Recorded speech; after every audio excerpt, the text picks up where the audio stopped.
Okay, this is my daily recording for something from Tartini Art of Bowing, and Suzanne, this is for studio class. I'm looking at variation 13, and I have not really practiced a lot, more or less like some extended run through twice or three times. I don't quite remember. So I want to show you in what direction I'm working with that, and then I have one confession and one question. So let's see how that goes.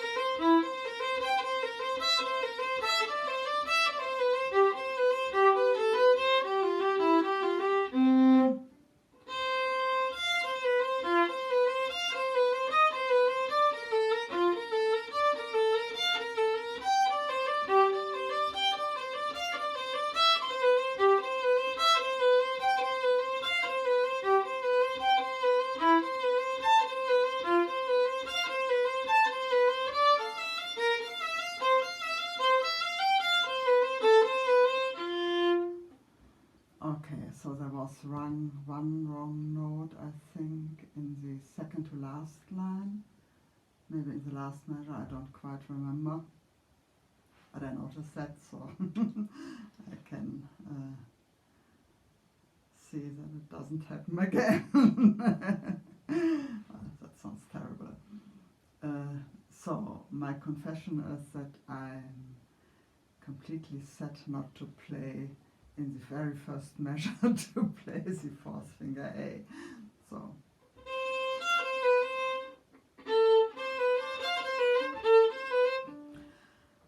I just don't want to do it, so I do.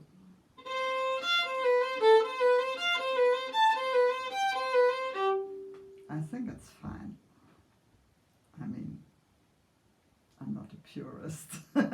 Maybe I am, but not if it is that painful to be one. Okay, so then I noticed there was at the beginning a lot of squeaking. That was, maybe I didn't notice it, but when I practiced it, that was not that bad, and it went away, so I guess it's something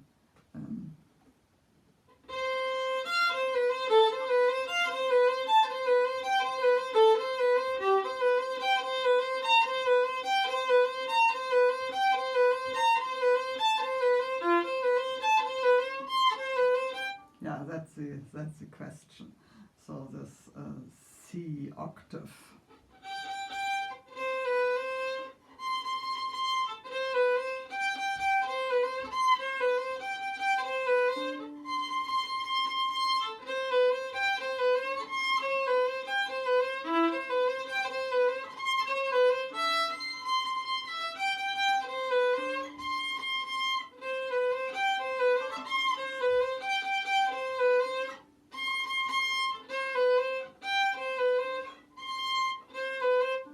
Yeah, so I mean, it seems impossible to reach that without losing the lower second finger C.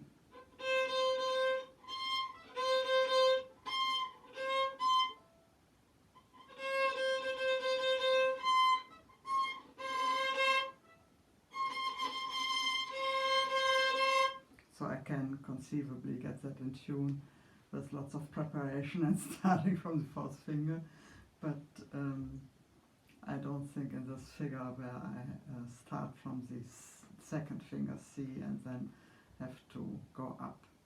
So at best I can maybe, that was my idea. I also, I mean, there was a similar thing, but not as bad in variation 3, I think, where I finally decided to do a shift, but here I can't, it's impossible, so I have to find a solution. But the idea that Daniel gave me at that point was to spread out the fingers as far as possible, like to have this, I mean, it's also with the low second finger and the B natural, a bit of a cramped position for the hand, and yeah, my fingers are close together, but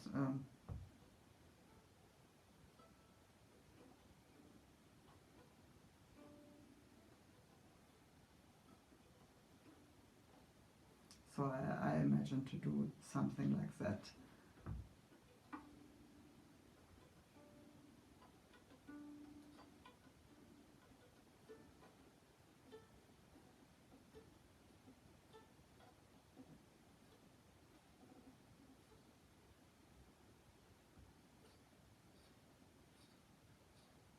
Then I would lose the second finger position, and the way I've been doing it now, I'm also lifting. It's not just that I'm shifting along the string, but I'm really getting off, and then yeah, but it's still close by, so of course I could massage that a little bit with the time, take a little bit more liberties here, but it doesn't have to be too pronounced. So I think when I played it through, it was surprising. It went surprisingly well, although it was not perfect. So yeah, I think those are my main remarks here. I think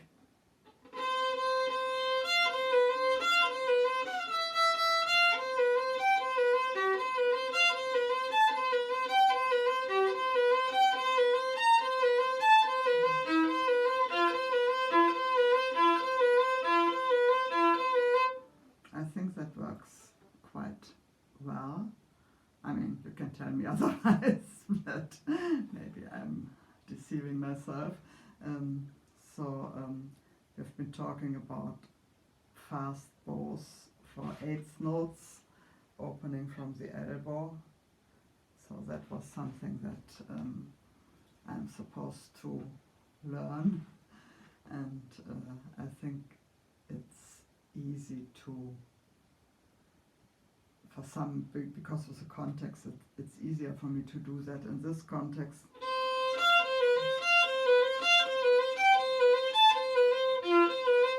Because also the idea is to do it just horizontally without digging into the string. And with the theme, for example, it has the same idea.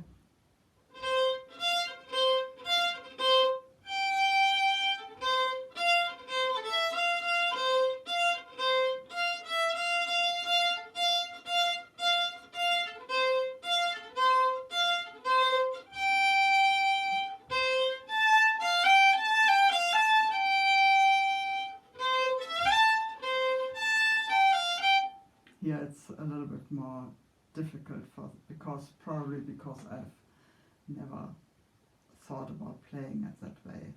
But here the tendency is to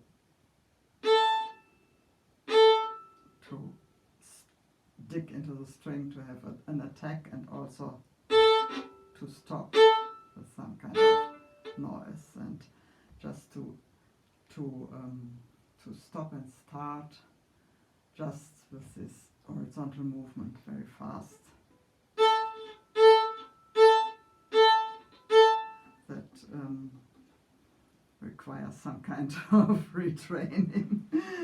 And yeah, so in this context I think it's easier for me for some reason.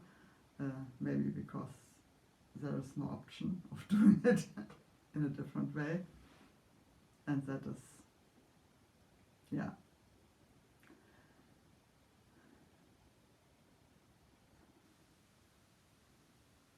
That is really the question for you. I mean, do you think this is okay, or would you do or recommend, suggest some different approach? Yeah, the other concern I have is with evenness, and I think that was okay, but not really clean and kosher, so I will listen back to this and then also work on that. Okay, thank you for listening, and talk to you soon.